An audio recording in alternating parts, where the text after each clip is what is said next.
हाँ जी सुनाओ भाईजन की मैसेज देना चाहोगे? सारा कुछ लाया तो खा के 1000 रुपए बोरी बेचते भी नहीं देंगे। यूरिया खाद का रेट 4400 रुपए को पंजाब गवर्नमेंट का की रेट मिल रही है? 5000 उत्ते मिलती ही नहीं पे। 500 रुपए किंदे खाते जा रहे हैं, इनका जवाब कौन देगा? ये कोई पता नहीं।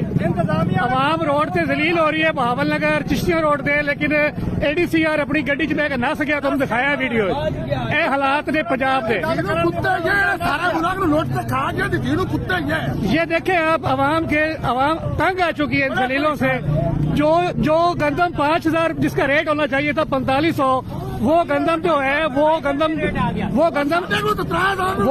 2800 से 3200 रुपए मार्केट में बिक रही है। और मुनाफा कौन कमा रहा है? मुनाफा मिडलमैन, आड़ती, फ्रंटमैन कमा रहे हैं, सूदखोर मुनाफा कमा रहे हैं। किसान जलील हो रहे हैं, सड़कों पे खुआर हो रहे हैं।